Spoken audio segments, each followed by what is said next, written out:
Another busy lunch break had come for the students at the Arabashi School for girls. It was a time to not only fill their hungry stomachs, but a time for the girls to aside scholarly subjects and discuss topics that were of far greater importance. As was customary, Sayuri and her friends were eating lunch in room 3B. From the third story one could see the entire schoolyard.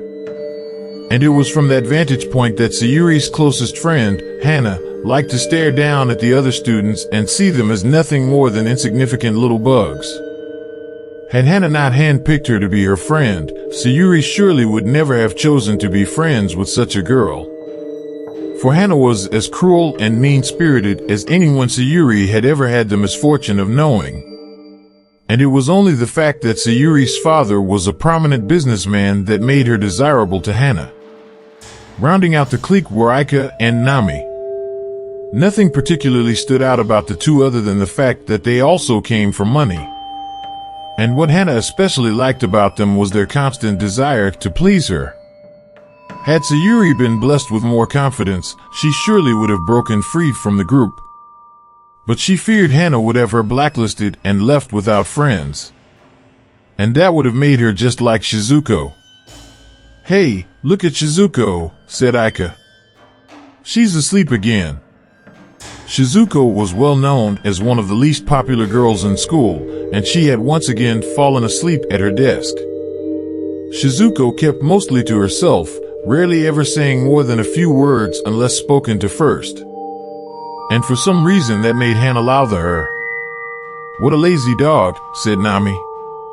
But Sayuri knew the reason behind Shizuko's constant school time naps.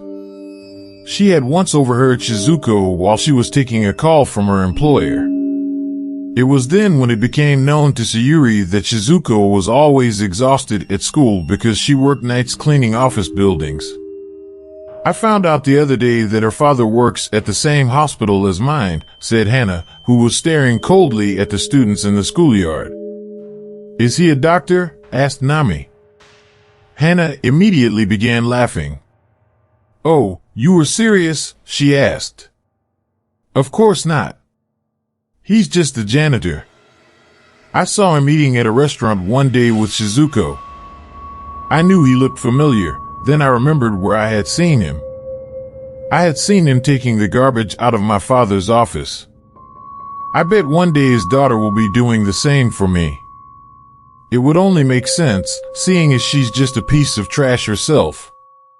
Sayuri would never admit it to the others, but when she was younger she and Shizuko were very close friends. But Shizuko's father moved the family when he was offered a very high-paying job. Years later, Shizuko returned and was transferred to Sayuri's school. But she had made no attempt to rekindle the friendship. Sayuri knew it was because of the company she now kept. Anyone familiar with Hana would have to assume that anyone associated with her was just as cruel and just as vindictive. "I hate that girl," said Hana, now burning a hole through Shizuko with her stare. "Just knowing that she exists offends me. The world would be a better place if people like her just disappeared. Wouldn't you agree, Sayuri-chan?" It wasn't immediate, but Sayuri eventually answered the question. Yes," she replied, her voice little more than a whisper. Like anyone who knew Hana like she did, Sayuri couldn't help but live in constant fear of her best friend. When the final classes of the day had finished, students hurried off to get a start on the rest of their day. Like most days, Shizuko lingered. She stayed behind for the simple fact that she didn't want to get caught in the rush of students. That way she could avoid those awkward situations where she might bump into someone and have to utter an apology. But unlike most days, where Sayuri and her friends were among the first to make their escape, the four had stayed behind. They gave Shizuko quite the scare when they jumped out at her from around the corner of the hallway. "Hey, Shizuko, do you have plans?" asked Nami. "You want to go to the beach with us?" asked Aika. "I don't know if I should," replied Shizuko. "I'm not supposed to go anywhere after school. I'm supposed to go straight home." But the beach is so close, said Nami. You'll be home in no time, added Aika. Hana placed her hand on Shizuko's shoulder. Don't you want to be our friend? She asked, trying her best to sound as if the words coming out of her mouth had been formed out of sincerity and not from malice. Shizuko looked hesitant to answer as she took a moment to look at all the smiling faces around her. Oddly, the only face that wasn't smiling was the one most familiar to her. Sayuri looked so miserable, and when Shizuko's eyes met hers, Sayuri looked away. Even so, seeing Sayuri's face was enough to make Shizuko smile. Okay, she replied. The girls wasted no time in catching the next bus headed for the beach. Hana, Nami, and Aika shared a seat at the front, while Sayuri and Shizuko shared one in the back. Since transferring to your school, I was wondering when we would get a chance to hang out again, said Shizuko, who wore a smile that looked so strangely out of place on her. I've been wanting to talk to you, but you're always with your friends, so I didn't want to bother you. But now we get to be friends again. Why did you come back? Asked Sayuri. After my mom died, my dad and I didn't have a choice.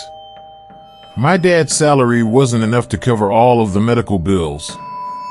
Even after selling our house, we still couldn't get out of debt. We could barely afford the rent on a one-bedroom apartment. So my aunt invited us to come back here so we could live with her. I didn't know your mom had died, said Sayuri.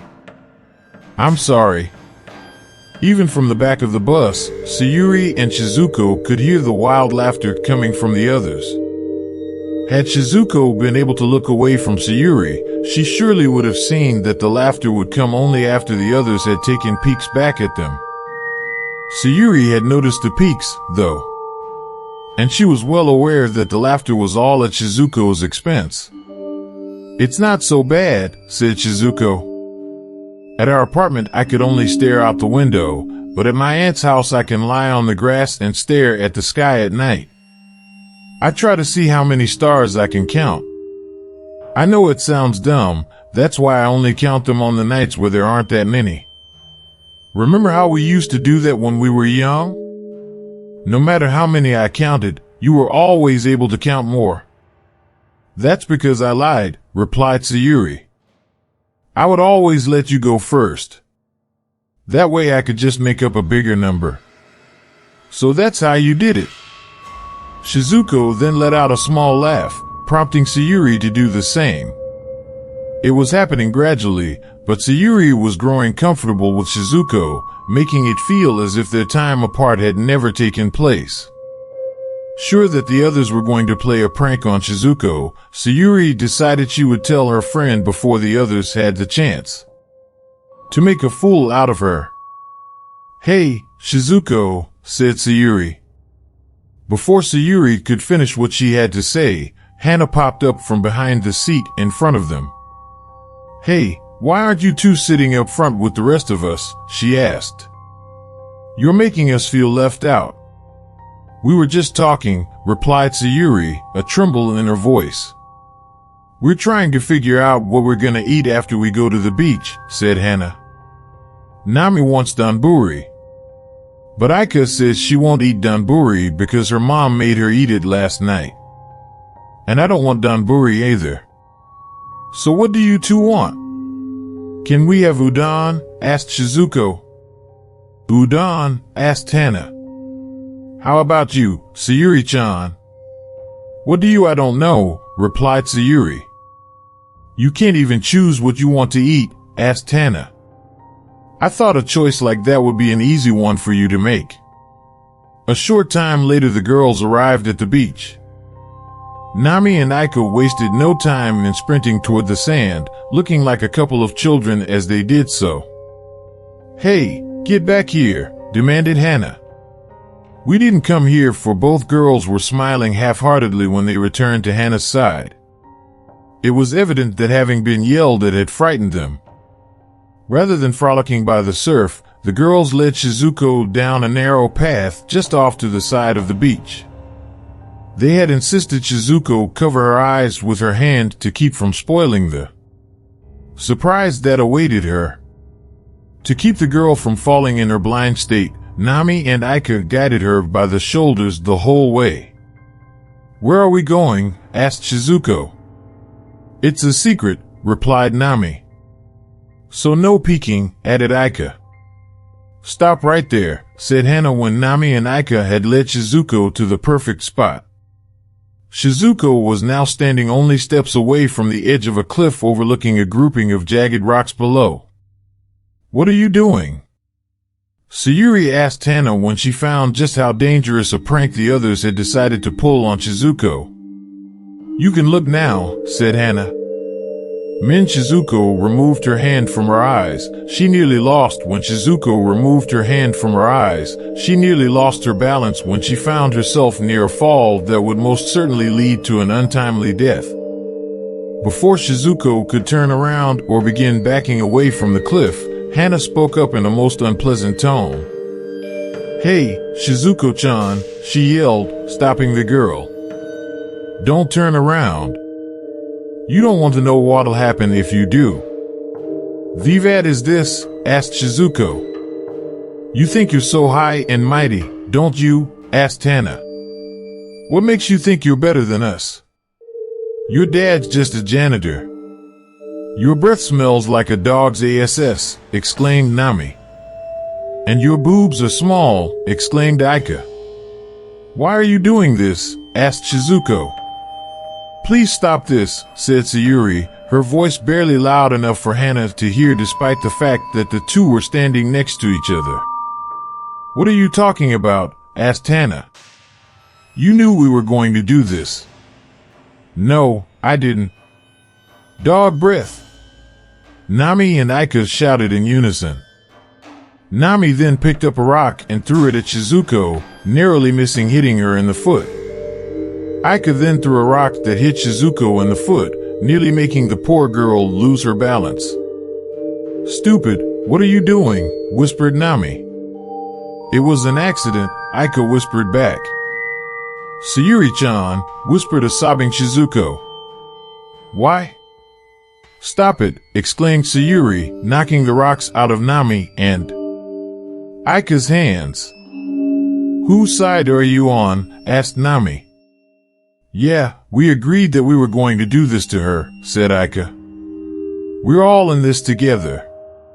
So stop acting so high and mighty." "No, I never wanted to do this," said Sayuri. "I'm nothing like you." While the three argued and even began shoving, Hana picked up a rock and threw it at Shizuko, hitting her in the back of the head. The impact dazed the girl so badly that she lost her balance and fell over the edge of the cliff. Seeing this, everyone came to an immediate halt. It felt as if the world had stopped just for them and because of what they had done. "She lost her balance," said Hana. "I didn't have anything to do with it." The girls ever so slowly made their way to the edge of the cliff. Sprawled out on the now bloody rocks below was Shizuko's lifeless body. "Shizuko!" screamed Sayuri. Unable to stomach such a sight, Nami ran off, but she was forced to bring her retreat to an abrupt halt when she began vomiting violently. Hana also ran from the edge. But she had only run off to collect Shizuko's book bag. When she returned, Hana attempted to throw it off the cliff, but Sayuri snatched the bag away from her before she could. "What the hell are you doing?" asked Hana. "We have to throw it over so it looks like an accident. If she doesn't have her bag, the police will get suspicious." "No, I won't let you," exclaimed Sayuri, holding the bag close to her chest as if it was her most cherished possession. "We need to get out of here," said Aika, who was tending to Nami. "If somebody sees us, they all know we had something to do with this." Hana stood chest to chest with Sayuri. "If anybody finds out about you having that bag, we're all going to be executed," she said. "Do you understand? I'm not going to die because of someone like her." Hoping to establish an alibi, the girls hurried back to town and stopped in at the nearest restaurant. Hana insisted the girls eat despite their unsettled stomachs and act as if nothing out of the ordinary had taken place. As far as the other customers and staff were concerned, the four were just regular teenage girls spending a night out. "I don't want danburi," said Nami, who was fighting a losing battle to keep her tears at bay. "I just want to go home." "Shut your mouth already," said Hana. "You haven't stopped whining since we got here. Do you want everyone to see you crying? If they see you, they'll 11 know something's wrong. So shut up and eat. You're the one that wanted danburi, remember? You're always complaining that we never do what you want. Well, now we're doing something that you want. So why the hell are you complaining? Huh?"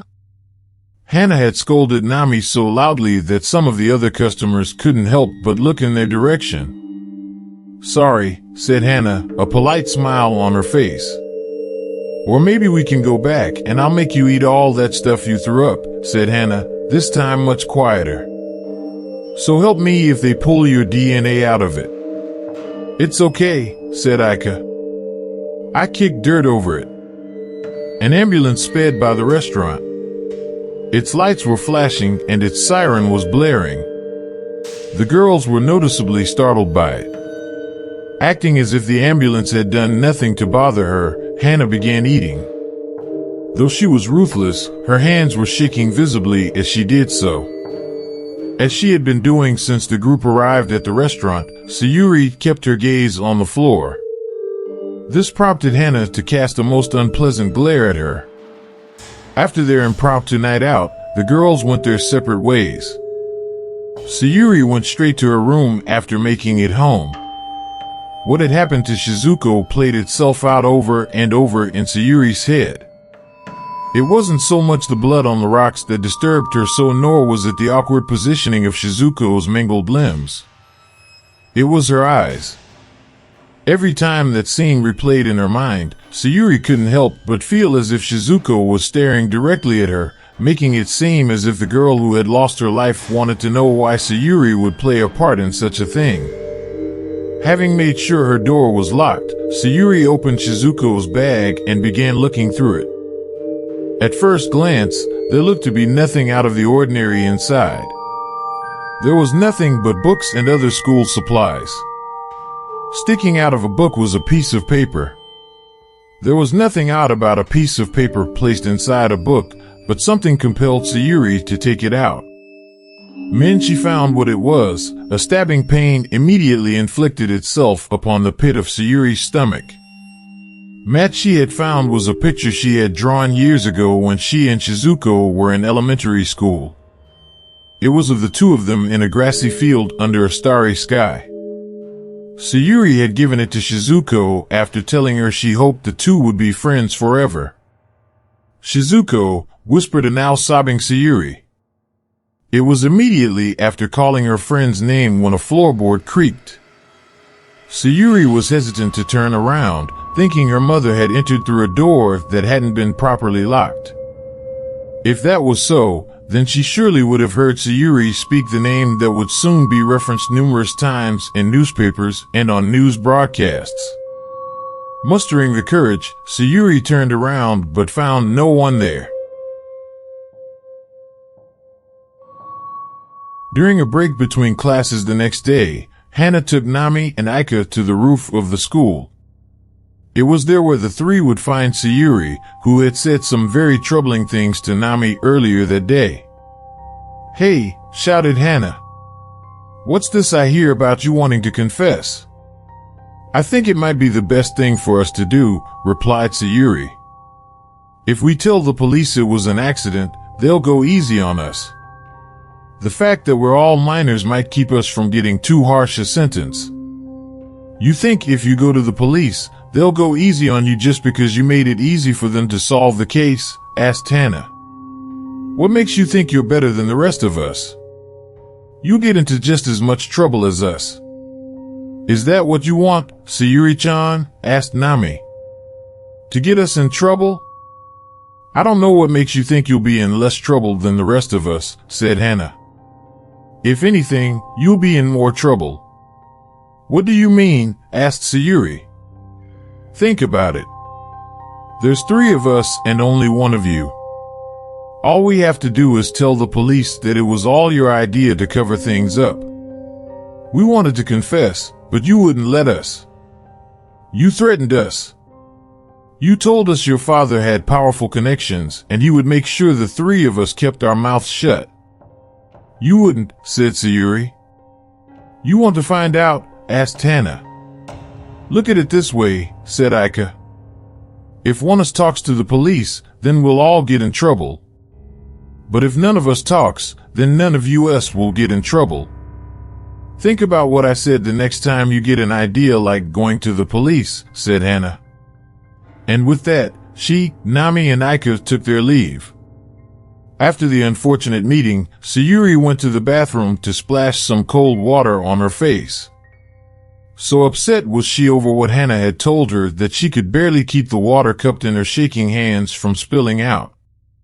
The cool water had helped calm Sayuri down, but her troubles would return in abundance when she looked into the mirror and found Shizuko standing behind her. Turning quickly, Sayuri found there was no one in the bathroom with her. She once again looked into the mirror, but the only thing she found was her panicked reflection staring back at her. Wanting to put recent events out of mind, Hana took Nami and Aika out for some much-needed amusement after school. The local karaoke box never failed to lift the girls' spirits when they were in need of cheering up. How come we didn't bring Sayuri with us? Asked Aika as she browsed through the song catalog. She likes karaoke more than anyone. I already told you, replied Hana. She's not here because she's pissing me off. What more do I need to say? So, does that mean she's not our friend anymore? That's up to her, said Hana. Despite the lethargic state Nami was in, Hana tried to hand her the microphone. Hey, it's your turn, she told her. I don't feel like it, replied Nami. What's wrong with you? Still feeling bad about what we did? Nami gave no reply. Well, you'd better stop acting like that. Because if anyone notices anything different about any of us, then we're as good as dead. Understand? I'll go next, said Aika, taking the microphone from Hana. Don't worry about Nami. She's just moody. In a few days she'll start acting like her old self. She had better, said Hana. Unable to get the image of Shizuko out of her head, Sayuri hurried home and took to her computer, hoping to find some answers. Most of the sites she found had no pertinent information that could help her. But there was one website that provided something that troubled her. A spirit that is still struggling with love, hate, or sorrow may be unable to pass on, read Sayuri. If these emotions are strong enough, the spirit can return to the world of the living. Spirits have been known to come back to haunt their tormentors. Some have even been known to bring death to those who wronged them. Not wanting to read anymore, Sayuri turned off her computer. That's just folklore, she said. Those are just stories they tell to scare little kids. In the reflection of her monitor, Sayuri thought she caught a glimpse of Shizuko. When she turned to look, Sayuri found no one else in her room. Hana and Aika were having boisterous fun at karaoke. They were singing as happily as two people who hadn't a care in the world. Nami, on the other hand, was unable to partake in the festivities. Her mood was one that had remained unchanged since the death she and the others had caused. What song should we sing next? Asked Aika. Pick something slow, said Hana. I want to feel like I'm in love.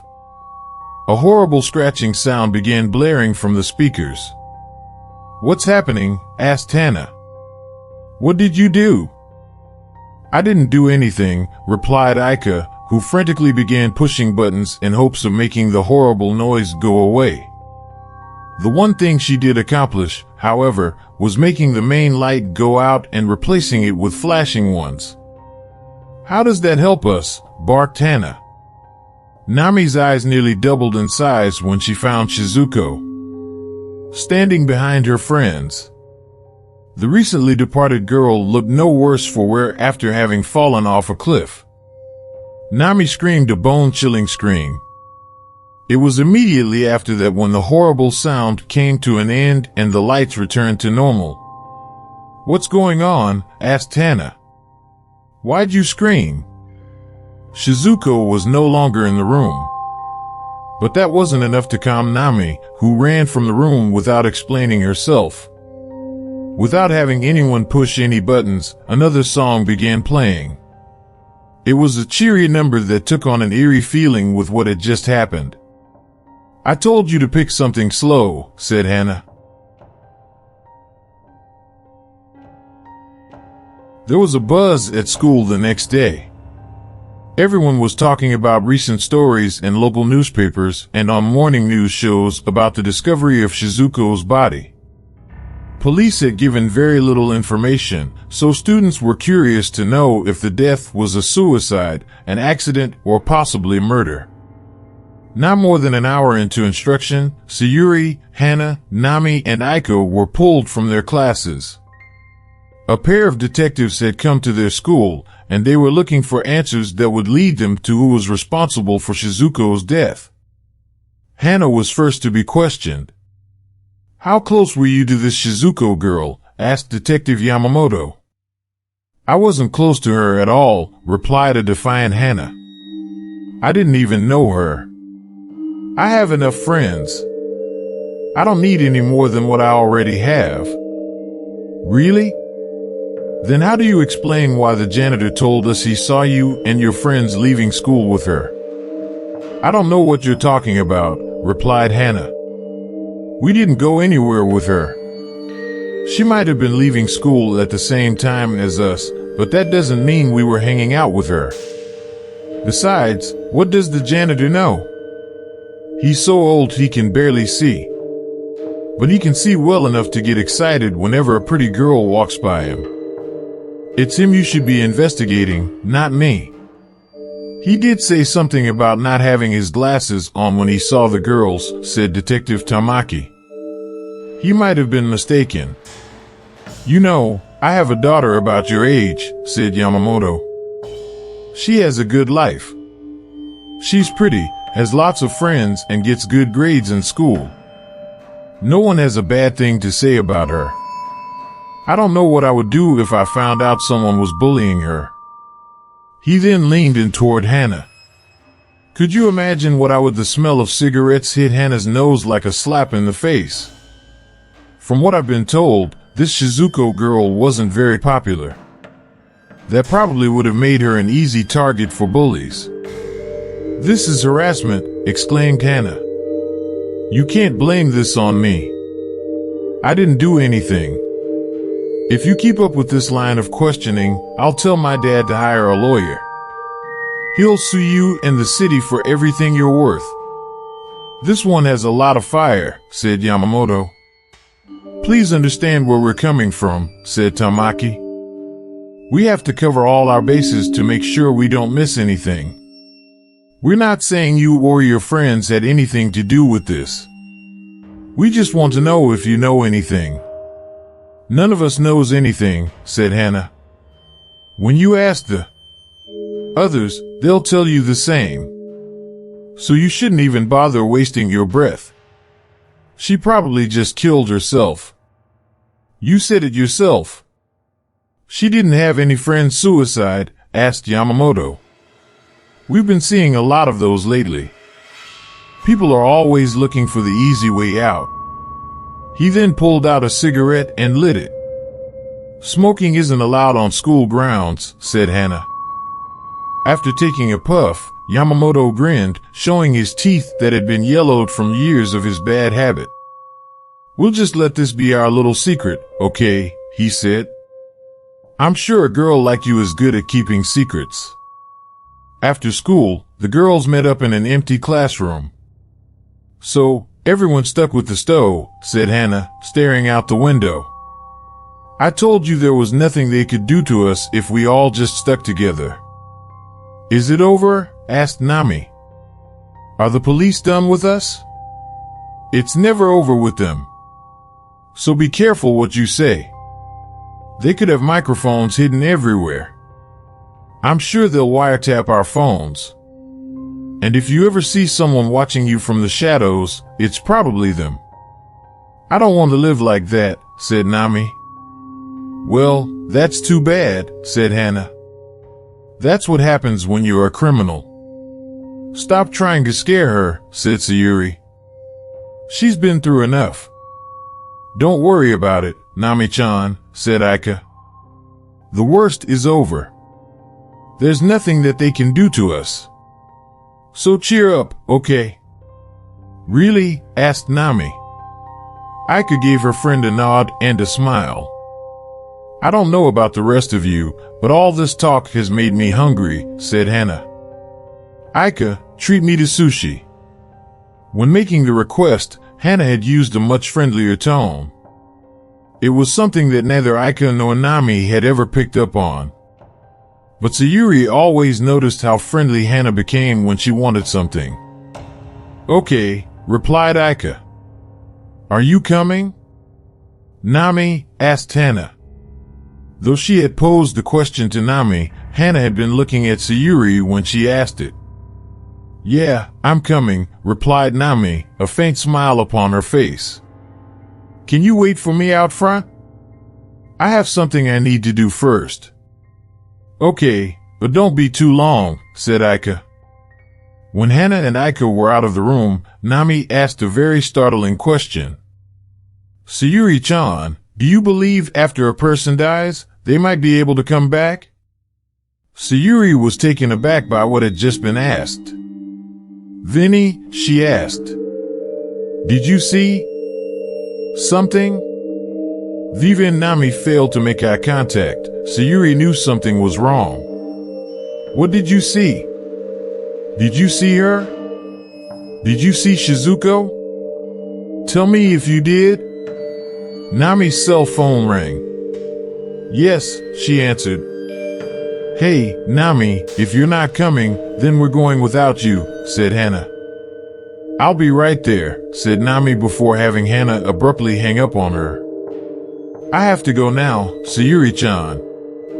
Wait, what were you going to tell me?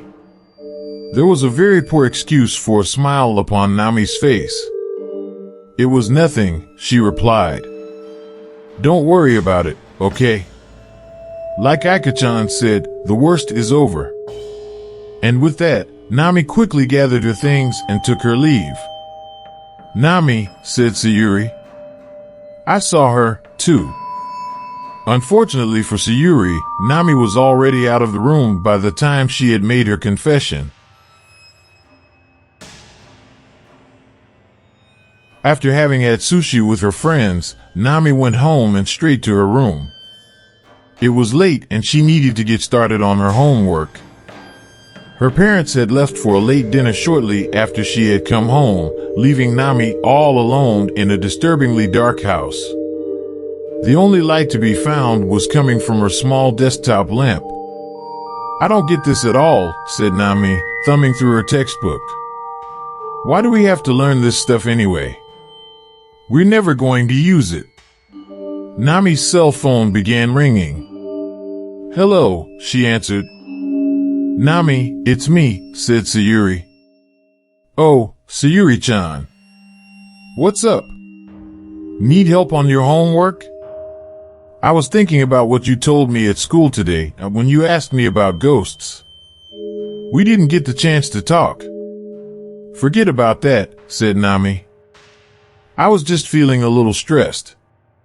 With everything that's happened recently, my mind was starting to play tricks on me. No, Nami, listen. It's okay.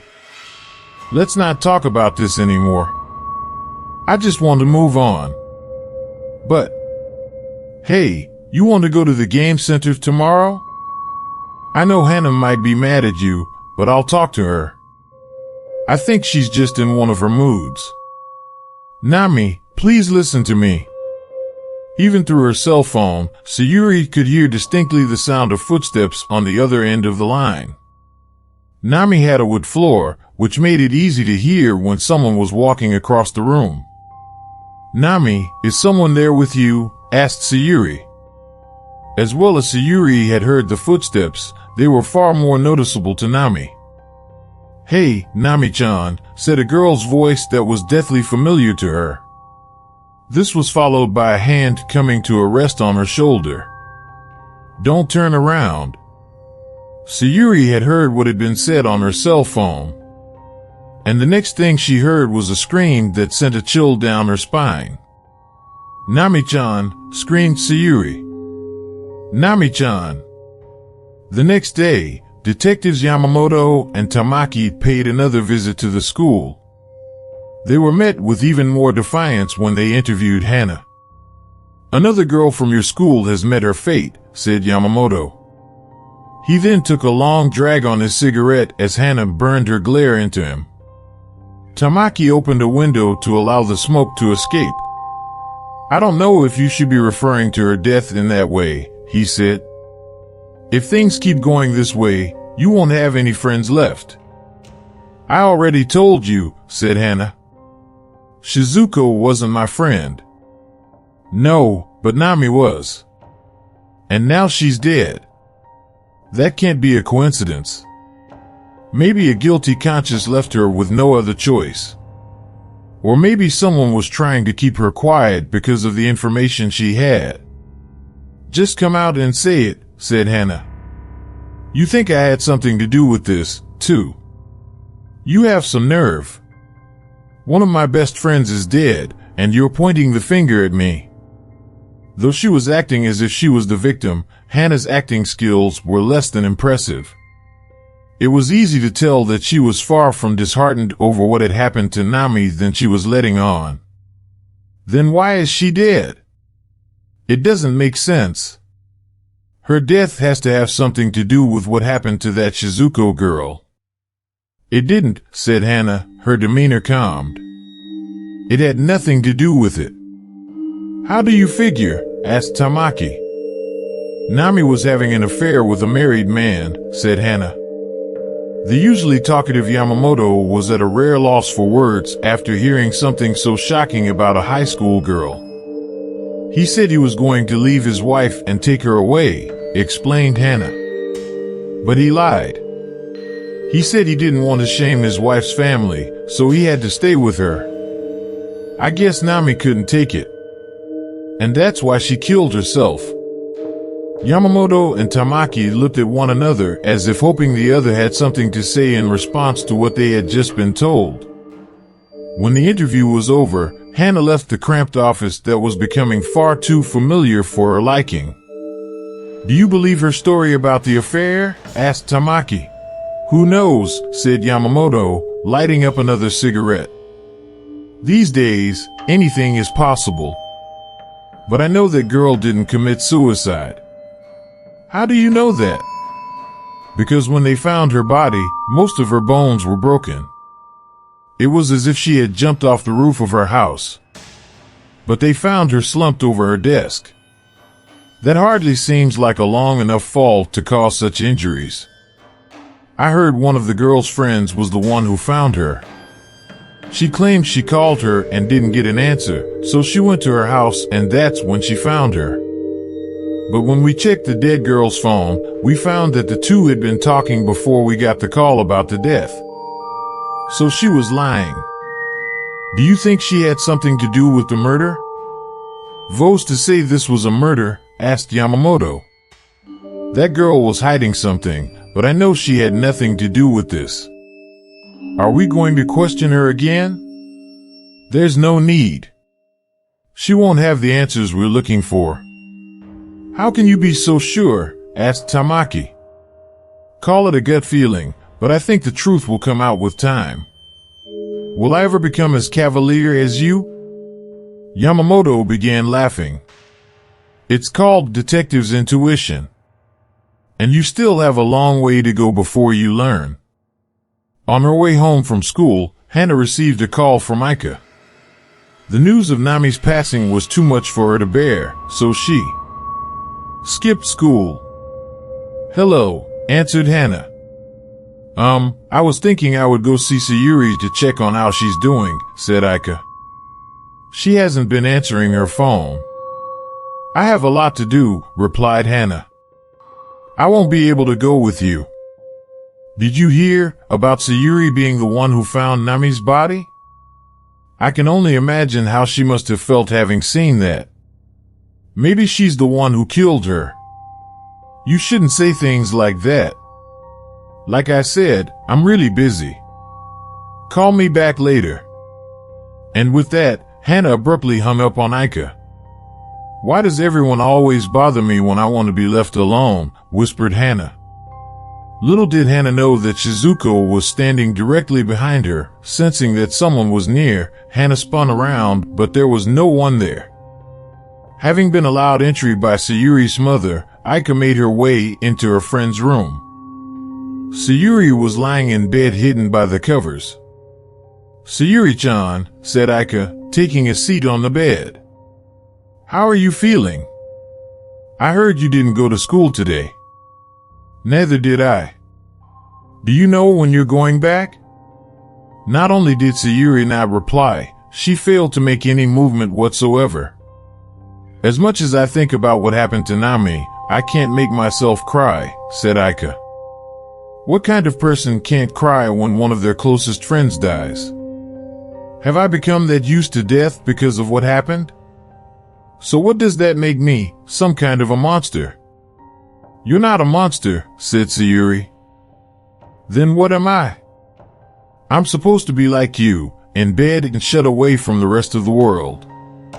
It's because of what I did, isn't it? God is punishing me. Nami was so upset over the part she played in Shizuko's death that she killed herself. As bad as it may sound, I wish I could feel the same, that way I could kill myself, too. Aika-chan, said Sayuri, rolling the covers off to face her friend. If I tell you something that sounds strange, do you promise to listen to what I have to say no matter how much you might not believe me? Of course I'll listen. I've seen Shizuko. Vivat, gasped Aika. Vivat are you talking about? I'm not the only one who saw her. Nami saw her, too. She never came out and said it because she was afraid to, but I know she saw her. I know it. This is just too much, said Aika, getting off Sayuri's bed. She then made her way to her desk. How can I believe that you've been seeing someone who isn't alive? That would mean that you saw a ghost. And ghosts aren't real. I told you what I had to say was strange. But I think it was Shizuko that killed Nami. I was on the phone with her when it happened. I didn't tell the police because they wouldn't have believed me, but I heard Shizuko's voice. She told Nami not to turn around. Nami killed herself because she couldn't handle the guilt over what we had done, said Aika. That's what happened. No, you have to believe me. If what I'm saying is true, then none of us are safe. Any one of us could be next to die. The words that were coming out of Sayuri's mouth were falling upon deaf ears as Aika's full attention had become fixated on the picture lying on Sayuri's desk that had been found in Shizuko's bag. This is a cute picture, said Aika, who was clearly trying to change the subject. Did you draw it? Yes, I drew it a long time ago. When Aika flipped the picture over, it was discovered who the girls in the picture were. A note had been scribbled that read, Sayuri and Shizuko. Do you think there's something wrong with me, believing a ghost is responsible for what happened to Nami? Asked Sayuri. No, replied Aika. In times like these, people can get so stressed that they start seeing things that aren't really there. She then looked at her watch. I was supposed to meet Hana, but I'll see you later, okay? As Aika was making her way out of the room, Sayuri grabbed her by the wrist, preventing her from leaving. Please, at least remember what I told you. As Sayuri spoke, she kept her head lowered to prevent Aika from seeing that she was crying. You don't have to believe me, But you need to at least remember and look out for yourself. Aika had cut her trip to Sayuri's house short to meet with Hana. Though she had told Sayuri she had plans to see Hana, Aika had no such meeting planned. But the revelation that Sayuri and Shizuko knew one another was information Aika knew Hana had to hear. The two agreed on the phone to meet at a local coffee shop to talk. So, Sayuri was friends with Shizuko when the two were young, said Hana, stirring her milkshake with her straw. This is information we can use. How? Asked Aika. I can tell that Sayuri's getting ready to do something stupid. She might even be thinking about going to the police. But if we get that picture and show it to the police, that could get them to stop harassing us and focus only on Sayuri. That shows that Sayuri had a connection to Shizuko, while the two of us have no direct link to her. The police? I don't think we should get them involved. It can't be helped, said Hana. They've been sticking their noses in our business since that day. This is the only way to get them to leave the two of us alone. But what if the police don't believe us? There's no way to prove the picture is even real. They could accuse us of forging it. We would start to look even more guilty than before if we try to make Sayuri look like the only one responsible. All right. Then what do you suggest we do? If we can get that picture, then we can threaten to go to the police if Sayuri decides to confess, said Aika. I know it sounds harsh, but we have to do whatever it takes to ensure that none of us takes the blame for what happened. How do you intend we get the picture? Asked Hana. Let's wait until she comes back to school. When I saw the picture, it was with her schoolwork. I'm sure she'll bring it to school with her. Then it's settled. We'll use the picture to blackmail Sayuri into keeping her mouth shut. It's such a good plan that I should have come up with it myself. Hana then took a bite of her piece of cake. Chocolate tastes even better when you know you're going to live a long life safe and free the way God intended. Hana-chan, do you really think Nami killed herself? Of course she did, replied Hana. You saw how strange she was acting. She couldn't handle the guilt. But the same thing won't happen to us, understand? You just have to keep telling yourself that we didn't do anything wrong. Why do you ask? Do you think something else happened that night? Aika shook her head. No, she replied. A few days later, Sayuri returned to school. There were more than a few strange looks from classmates as well as whispers behind her back. Everyone had heard how she was the one who had discovered Nami's body, and most thought that was more than a bit suspicious. During a break from class, Aika invited Sayuri to the roof to finish the talk they started a few days earlier. You know, said Aika, clinging tightly to the fence surrounding the perimeter of the roof, I've been getting these strange feelings lately. It almost feels like someone is watching me. But when I turn around, there's no one there. Call it a guilty conscience or even paranoia, but no matter how hard I try, this feeling won't go away. Have you been thinking about confessing? Asked Sayuri. Never. You thought about telling the police? The lack of an answer was nearly as damaging as answering yes. Aika took Sayuri by the shoulders. You can't think about doing that. Not at a time like this. The police don't have any evidence that we had anything to do with what happened to Shizuko. With time, this will all just go away. As Aika and Sayuri conversed on the roof, Hana began a mad rummage through Sayuri's bag. It took no time for her to find what it was for which she was searching. How cute, she said, a false smile upon her face. Those two must have been good friends. I wonder how little Shizuko would have felt if she had known what Sayuri was going to do to her once they grew up. You have to promise me that you won't confess what we did, said Aika. No matter how much you think it will free your soul from guilt, only bad things will happen. Happen to Nami, that won't happen to the rest of us. But Sayuri wanted to tell Aika that what happened to Nami wasn't the result of a guilty conscience, but the result of a vengeful spirit. But believing that her theory that it was something supernatural that was to blame would only be dismissed as nonsense, Sayuri chose to keep what she had to say to herself. Hana arrived shortly thereafter. I thought I'd find you two up here, she said, sounding as if she hadn't a care in the world. Hey, Sayuri-chan, guess what I found? Let me give you a hint. It's something that's going to make sure none of us gets into trouble. She then pulled out the picture of Sayuri and Shizuko from behind her back. What are you doing with that? Asked Sayuri, who made a desperate lunge to get the picture back. Unfortunately, she was unable to take it. She then turned to Aika. Did you tell her about it? Why? It was for your own good, Sayuri-chan, said Aika. Me and Hana thought you might be getting ready to go to the police, so we had to do something to keep you from doing it. Bingo, said Hana.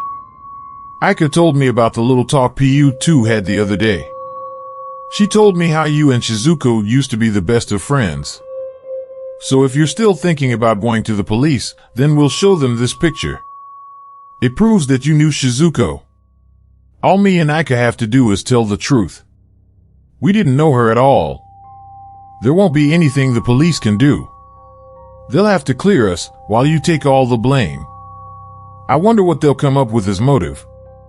Maybe unrequited love gone wrong. Don't feel bad, Sayuri-chan, said Aika. Now, we can finally on. I can't believe you told her, said Sayuri. You shouldn't keep secrets, said Hana. It isn't very nice. A good friend should always tell you everything. Just like Aika did. You told her, asked Sayuri. About the ghost? Aika's eyes bulged. Ghost? Asked Hana. Wait, are you talking about? After not receiving an answer from Sayuri, Hana turned to Aika. What is she talking about? Aika was just as hesitant as Sayuri was to answer such a question. Answer me. Sayuri thinks maybe it was Shizuko's ghost that killed Nami, not suicide, like everyone thinks, replied. Are you serious? Asked Hana, who immediately began laughing. You can't be. That's the stupidest. Hana stopped herself before finishing. The delight she had just been showing was quickly wiped away. You would have to be crazy to think such a thing. Is that it? Do you want us to think you are crazy? Rather than look into Hana's angry eyes, Sayuri turned her gaze to the ground. If the police figure out what happened that day, you're going to stick to your story that Shizuko came back to seek revenge. They'll end up locking you away in an asylum while me and Aika get a death sentence. You are going to be laughing while me and Aika hang. That's not true, said Sayuri. Hey, Aika, Sayuri's plan is a pretty good one, don't you think? Maybe we should follow her lead. Hana then pointed at Sayuri. Look out, there's a ghost behind you. Whatever you do, don't turn around or you'll end up like Nami. Shut up, exclaimed Sayuri, lunging at Hana. Sidestepping the foolhardy attack, Hana tripped Sayuri, sending her crashing to the ground. Do you really want to do this with me? Asked Hana. Even if there was a ghost, it would be the least of your problems. I'm the one you should be afraid of. Come on, Hana-chan, let's go, said Aika. You had better take what I said seriously, said Hana. As it did at such an hour, darkness had taken hold of the city. Aika had just wrapped up another session at cram school. But she had longer than usual on this day, going notes with classmates. On the walk home, she decided it would be a good idea to call her mother and tell her that she would be home late.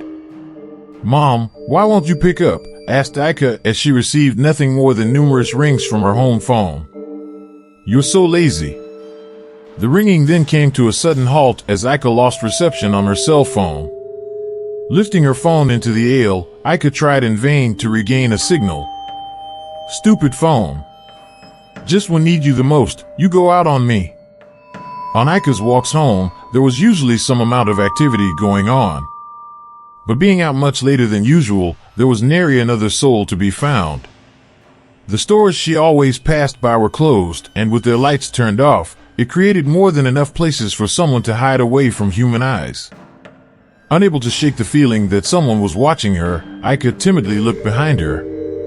There was just enough illumination from a nearby streetlight to expose someone lurking in the shadows. The figure was making no movement whatsoever. All the shadowy stranger did was stare at Aika. This prompted Aika to quicken her pace. Though she could hear only her own footsteps, Aika was sure that whoever it was who was watching her was now following her. Aika ran as fast as she could and didn't stop until her body had completely run out of energy. It took nearly every ounce of courage she had within her, but Aika eventually looked back to see if her pursuer was still behind her. To her relief, she found there was no one to be found. As she was catching her breath, Aika caught a glimpse of herself in a traffic mirror. Standing behind Aika in the reflection was Shizuko.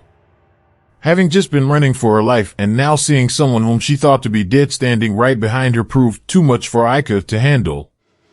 She lost consciousness and collapsed on the street. Aika didn't wake until the next morning. She had been found by a good Samaritan and taken to a nearby hospital. She was questioned by police after waking, and in the afternoon she was paid a visit by Hana. Rather than starting the visit off by asking how Aika was doing, Hana wanted to know how the visit from the detectives went. "They didn't send those two idiots again, did they?" she asked. As if they weren't already suspicious enough. "No," replied Aika. "They sent a couple of female detectives. They think this was a case of stalking. They think whoever it was who found me probably scared the stalker away before he could do anything. That's good. But I'm sure those stooges will find out about this. Then they'll start up again with all their questions." Hana-chan," said Aika, who looked hesitant to continue. "What is it, don't think I'm crazy, but before I passed out, I thought I saw Shizuko." "Not you too," said Hana, who looked more than a bit upset with another tale of the girl coming back from the grave. "Look, I don't know what to tell you, but you did not see Shizuko. Maybe you're overstressed, I don't know, but Shizuko is dead." "Maybe Sayuri was right," added Aika. "Am I the only sane one here?" "Shizuko's dead, Nami killed herself, you were so scared that you hallucinated, and Sayuri is completely out of her mind. She's put this idea into your head that Shizuko is trying to get revenge. Don't you think that if there really was a ghost, I would have seen her, too? I was there when Shizuko died. So why hasn't this so-called ghost of yours made herself known to me, Can you explain that?" "But I saw her." "Stop it," exclaimed Hana. "Just stop it. If you don't stop claiming that you can see dead people, then I won't be your friend. I won't have any trouble finding new friends who don't claim to see dead people. Understand?" "Sorry," said Aika. "Whatever you do, don't tell Sayuri about what you saw," said Hana. "LT will only make her think about doing something stupid." Aika felt good enough to go back to school the next day. Only Hana knew of what had happened to her, and under her strict order, it would stay that way. As she sat at her desk and waited for class to begin, one of Aika's classmates asked her a question she had been hoping not to hear. "Hey, Aika, where were you yesterday?" asked the girl. "Were you sick or something?" Turning to Hana, Aika was a cold stare. "I came down with a fever," replied Aika. "So I decided to stay home." "Well, don't give me what you had. I don't want to get sick." When Sayuri, she immediately went to Aika, she said, coming at her friend from behind.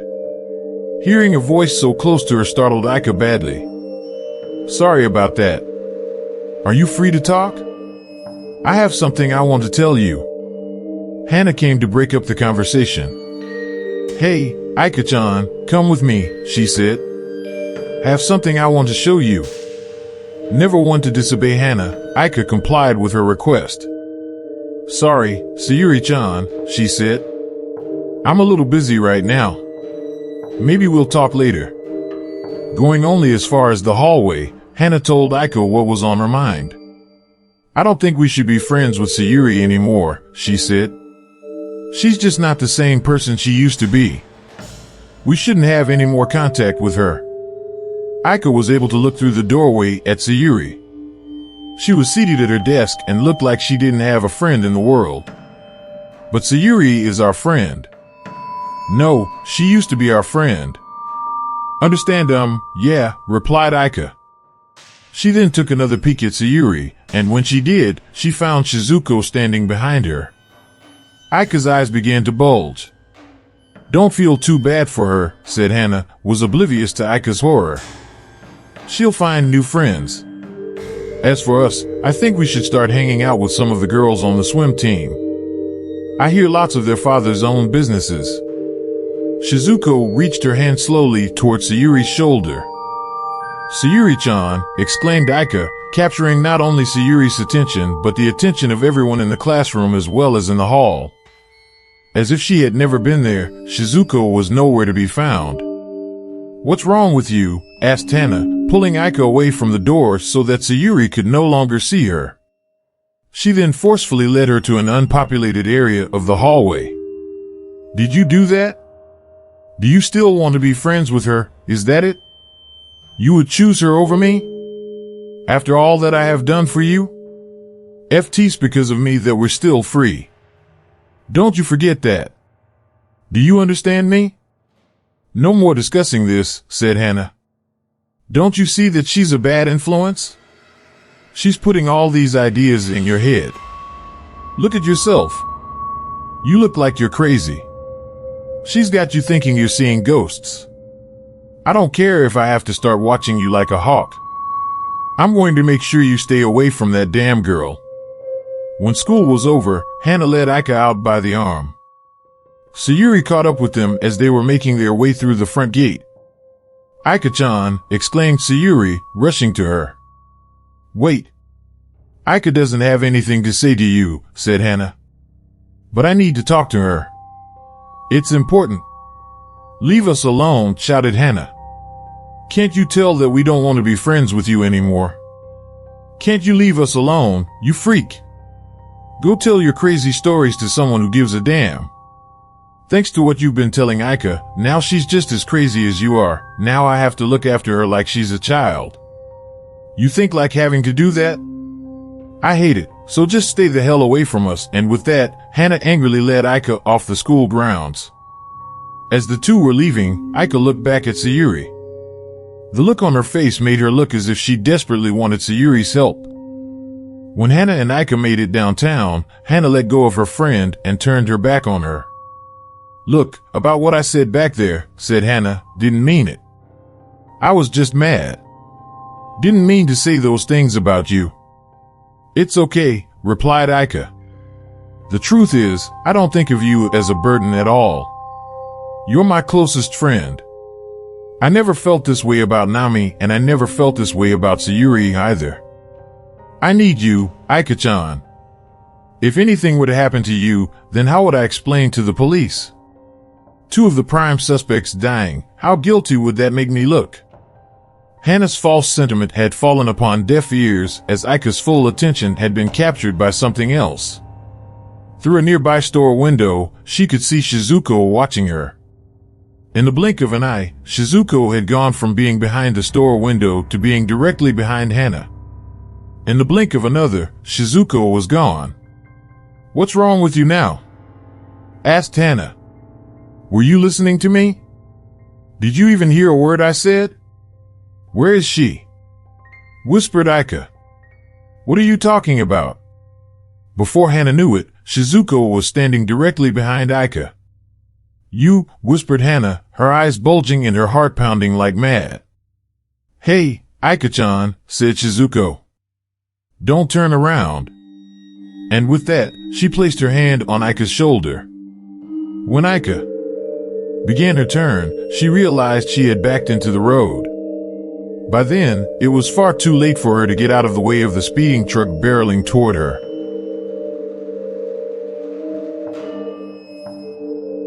Needing badly some time to gather herself, Hana took a week off from school. Her parents were adamant that she not be bothered by anyone while she recovered from the shock of what she had seen. Not even the detectives were allowed to talk to her. When Hana had finally deemed herself ready to get back to the outside world, Detectives Yamamoto and Tamaki paid a visit to her at school. Getting her alone in an empty office, the detective went about their business. Unlike the other interviews she had given, Hana was far less sure of herself. The smug girl had been replaced by someone who looked lethargic and desperate to be done with the newest situation in which she found herself. "Sorry that we have to meet again under these circumstances," said Detective Tamaki. "But if you have any information to give us, we would appreciate it." "I didn't spend this much time at school even when I was a student," said Detective Yamamoto. "So, what happened this I don't know," replied Hana. "I don't know anything. Witnesses say they saw you talking to the victim right before she walked into the road." "Did you say something to upset?" "I didn't tell her anything," replied Hana. "She didn't walk into the road by accident," said Yamamoto. "It's time for you to start telling us the truth. Look at yourself. You look like someone's coming to get you." Yamamoto then pulled out a cigarette and lit it. It wasn't just the fact that he wanted a cigarette. The tactic was to give Hana time to think about what had just been said. Seen many people in your situation. It usually doesn't take them long to crack. "I don't have anything to tell you," said Hana, who was trying to be defiant but was far less convincing than in other meetings with the detectives. "People kill themselves all the time. That doesn't give you the right to start bullying people." "Two of your friends committed suicide recently," said Yamamoto. "And they were both persons of interest in a suspicious death. That can't be a coincidence." "Hana, if you know something, we can let the court know that you cooperated with us," said Tamaki. "They will go easy on you because you're a minor and you have a clean record. This doesn't have to be the end for you." "Why are you talking such nonsense?" asked Hana. "You want me to confess to something I didn't do? So two of my friends killed themselves. Everyone has their reasons." "Like a jilted lover?" asked Yamamoto. "You a clever story this time?" "I don't have to take this," exclaimed Hana. "When I get home tonight, I'm going to tell my father to sue you both for your worth." After the interview was over, Hana went to the bathroom to splash some cold water on her face. Her hands trembled badly as she lifted them to her face. In the mirror, Hana found she wasn't the only one casting a reflection. Standing behind her was Shizuko. Able to do little more than shut her eyes and shake noticeably, Hana awaited the same fate that had befallen both Nami and Aika. "What do you want from me?" asked Hana, who had begun to shed tears. "I didn't do anything to you. It was all Nami and Aika's idea. I was just with them when they did it. You can't blame me. Sayuri's to blame, too. I tried to put a stop to what was happening, but she wouldn't let me." "Hey, Hana-chan," said Shizuko, placing her hand on Hana's shoulder. "Don't turn around." Unlike when Shizuko had done it to Nami and Aika, Hana refused to turn around. She remained in her frightened position until the door to the bathroom opened and entered two girls talking loudly. "Oh, Hana-chan," said one of them. "How are you doing?" Timidly opening her eyes and looking into the mirror, Hana discovered Shizuko was no longer behind her. She spun around and found the girl who had come to claim her life was nowhere to be found. Paying no attention to the gills who had just entered, Hana rushed out. The gloomy demeanor that had been so evident in Hana was nowhere to be found during the course of the day. She seemed like a completely different person. The secret behind her miraculous change of character was that she believed herself to be immune from Shizuko's wrath.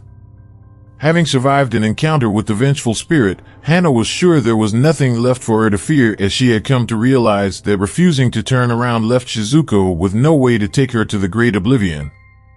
On the walk home from school, Hana found Shizuko watching her from across the street. The act that would have terrified most did nothing to frighten Hana. So sure of herself was Hana that she flashed a grin at her ghostly nemesis and continued on her way. With a recent week of school missed, Hana was put far behind in her studies. She was unable to partake in any festive activities after school and instead spent her nights locked away in her room catching up on assignments. On this night, Hana had worked herself to near exhaustion. At her desk, she could barely keep her eyes open, but she was shaken from her lethargic state when a floorboard behind her creaked. Hana knew immediately who the visitor to her room was. She knew that Shizuko had come to make another attempt on her life. Come to finish what you started? Asked Hana. You shouldn't bother. I know all about you now. You can't do to me if I don't turn around, can you? The lack of an answer was more than enough of a reply for Hana. Just as I thought, said Hana. You should have known I wasn't as stupid as the others. If only you had come after me first, then you might have succeeded. But learned from the mistakes the others made. Hey, why don't you go after Sayuri instead? She's been on edge lately. Bet you won't have any trouble finishing her off. Hana then began laughing. It was all my idea to lure you up there. The others had nothing to do with it, but they didn't try to stop me. Because people are afraid of me. Just like you should be. Shizuko reached her hand toward Hana's shoulder but pulled it back. Nothing to say. That's what I thought. Why don't you do me a favor and go back to hell where you belong?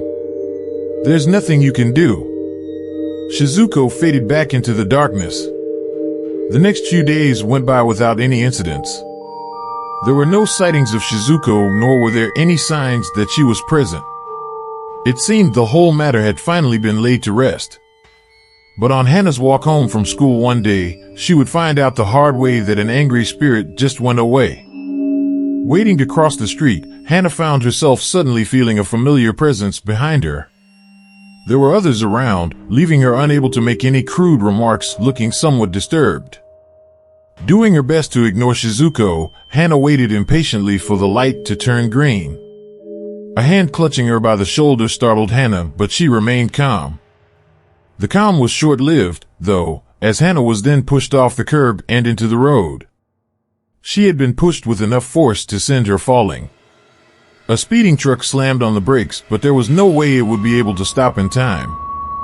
Fortunately for Hana, she hadn't been pushed very far from the curb, making it possible for a man waiting to cross the street to pull her back to safety. Are you all right? He asked. Did you jump into the street? Are you trying to kill yourself? You bitch, exclaimed Hana, completely ignoring the man who had just saved her life. You can't do that. You can't change the rules. She then began looking for the source of her frustration, but all Hana found was a crowd of curious onlookers. Realizing how strange she was making herself look, Hana sprinted away.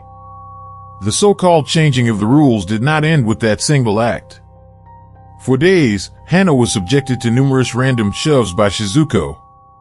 Most of them came at school, where Hana was made to look quite foolish in front of all her peers. For no reason at all, it seemed, she would nearly fall down the stairs, fall while running during PE, or fall in the middle of the hallway while there was no one near her to cause such an accident. The students at school were all entertained by Hana's recent string of clumsy behavior, but Sayuri felt far different about what she witnessed.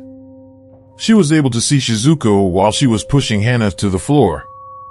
Though Hana could no longer be considered a friend, Sayuri felt she had to do something to help her. Hana, said Sayuri, catching her one-time friend in the hallway. What do you want? Asked Hana, not bothering to turn around. I know that it's Shizuko that's been doing these things to you. Oh, so that's what you want to talk about, said Hana before spinning around to direct her glare at Sayuri. You came to rub it in, didn't you? No, I didn't. I just wanted Hana to cut off Sayuri before she could finish what she was saying. Did you think I needed your help? She asked. Well, don't. Even if I did, there's nothing you can do. Just because she won't hurt you doesn't mean you can do anything to help me. You think if you ask her to stop, she will? Of course not. She's not going to stop until dead. The anger that had been so evident on Hana's face quickly gave way to sorrow. I didn't do anything to deserve this. I just wanted to scare her. If you let me help you, I'm sure we can figure something out. The grief that had overtaken Hana was quickly replaced by anger. You did this to me, didn't you? She asked. What? Asked Sayuri. You told her to do this to me and the others. It's because you were friends. That's why she wanted to hurt you. That's not true. You probably go home at night and laugh at me behind my back. You wanted one last chance to rub this in my face before that bitch finishes me off. You thought wouldn't figure it out, but too smart not to see through your act. No, you're wrong, said Sayuri. I know how to put an end to this, said Hana. You didn't think I'd be able to figure it out, but there are people who specialize in this sort of thing. She then made her way past Sayuri, bumping into her roughly with her shoulder. Don't get in my way again. Hana had rushed to a local psychic after school. Most of the guilds at school knew of the woman, as she was sought by young ladies who wanted to know what kind of boy they would soon start dating. Though many times her predictions proved to be quite wrong, she remained a sign of hope for those who had little left. So sure was Hana that her idea would work that the smug demeanor that was so familiar to her returned once she entered the woman's establishment. Hana sat across from the shriveled old woman at a small table and listened intently. So, you say the ghost of your dead friend has come back to seek revenge? Asked the old woman. What did you do to her that caused her demise? Who said I had anything to do with it? Asked Hana. She died all on her own, and said she was my friend. A spirit that comes back for revenge always has a good reason. I didn't come here to be accused of something I didn't do, exclaimed Hana. Now tell me how to get rid of this thing, or I'll go to someone else. You must return to the place where the girl's spirit left her physical body, said the old woman. For that is where her vengeance was born into this world. It is there where you must destroy something of hers that take the place of her once physical self. Is that all it will take? Asked Hana. Are you sure? That is all you need to do. If you don't believe me, you're free to go somewhere else. But I've seen this work many times before. I have a picture she owned, said Hana. Will that work? It will work just fine. Take the picture to where your troubles began and destroy it. Once you have destroyed your chosen object, your troubles will be gone. I'm going to get that bitch, whispered Hana. Before she made her way to the beach, Hana called Sayuri and told her to meet her at the cliff where Shizuko had met her demise. She made sure to let Sayuri know that she was going to rid the world of Shizuko once and for all. The once clear sky had since become filled with ominous black clouds, and a fierce wind had begun to sweep across the beach. I don't think this is a good idea, said Sayuri, who stood at a distance from Hana, who was very near the edge of the cliff, just like Shizuko had been. Of course you would say that, said Hana. You don't want me to do anything to your precious Shizuko. But you can't do anything to stop me. Oh, Sayuri-chan, if only you hadn't told Shizuko to take revenge on us. We could have remained friends, but you had to betray me. Maybe you did it to save your own life, I really don't care.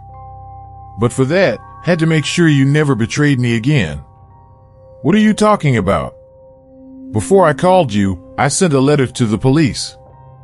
It tells them that they should look into the elementary school Shizuko used to attend, then check what elementary school you went to. It won't be hard for them to realize the two of you used to know each other.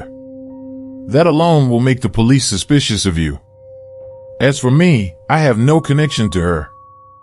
Didn't even come to live in this city until junior high. Why would you do that? Asked Sayuri. Don't ask stupid questions. It's because you sent that bitch Shizuko after me like she was your attack dog. What made you think she wasn't going to do the same thing to me that she did to Nami and Aika? Asked Sayuri. Was there when she died, too? I'm just as guilty. Stop talking to me like I don't know what's going on, said Hana, pulling out the picture Sayuri had drawn all those years ago. She then produced a lighter. You two have been working together from the very start. You tried to stop us from bullying Shizuko, and now you want us to die for what we did. How can you think that? Why would I have wanted any of this to happen? Nami and Aika were my friends, too.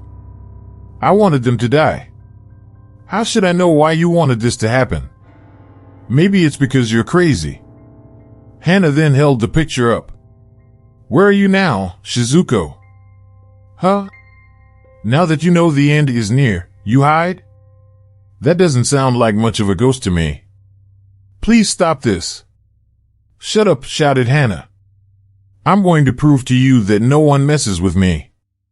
I don't care if they're living or dead, and with that, Hana lit the picture on fire. She held onto it until there is barely anything left, then let it go, where it danced on the whipping hind before it burned away to nothing. I hope you're proud of yourself, said Sayuri. Of course I'm proud of myself, said Hana. Why shouldn't I be? Haven't a care in the world. She then looked to the gloomy sky above. Maybe I'll visit you in prison sometime. How does that sound? Afraid to look at me when you say those things? Asked Sayuri. I'm not afraid of anything, said Hana before turning around. The cheer died quickly when Hana found Shizuko standing behind her. How? Shizuko took Hana in a tight embrace and jumped off the cliff. Like Shizuko had done before her, Hana slammed into the jagged rocks below. With much trepidation in each step, Sayuri made her way to the edge of the cliff. Lying in a mangled mess upon the jagged rocks below was Hana. Even in death, her eyes were casting a vicious glare at Sayuri. After returning home, Sayuri locked herself in her room and turned off all the lights. She had a very strong feeling that she would be receiving a visit soon now that 3 of the 4 girls responsible for Shizuko's death had been dealt with. As she had been anticipating, Sayuri began to sense a presence behind her. It was the moment she had been fearing. But at the same time, Sayuri was eager to get the moment over with as the waiting had been wearing her down. Sayuri's heart began to race and her breathing became sporadic. Still, Sayuri knew she had to fight her fear and confront her departed friend. Shizuko-chan, said Sayuri, her voice barely louder than a whisper. I know that's you. And know why you're here. Tears immediately began to fill Sayuri's eyes. If it appeases your anger, then take me like you took the others. I'm just as much to blame for what happened to you as they were. I knew something was going to happen that day, but didn't know things would go that far. Still, I shouldn't have been so afraid that I couldn't stop them. The presence behind Sayuri was growing nearer. All I've been able to think about these last few days was how good of a friend you were, said Sayuri. How if you had been put in the position I had been in, you never would have let anyone do to hurt me. Shizuko's hand was slowly nearing Sayuri's shoulder. You deserved a better friend than me, said Sayuri, prompting Shizuko to pull her hand back. Why couldn't I have been as good as you? Shizuko lowered her head as if she was feeling some sort of shame for what she had been preparing to do to the only real friend she ever had. I'll never forget how we used to draw pictures of what we wanted to be when we grew up, said Sayuri. We weren't afraid to tell each other our dreams. Remember the picture you drew where you were a nurse? You would have made such a good one. But we took that away from you. Not only did we hurt you, but we hurt all the people you were going to help. I never could have shared my dreams with those girls. They kind like voucher. But that kindness led you to believe that everyone was kind, and that's why you died.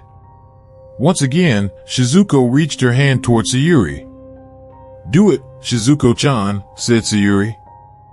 Do it before I become one of those people who lives only to bring pain and sadness to others.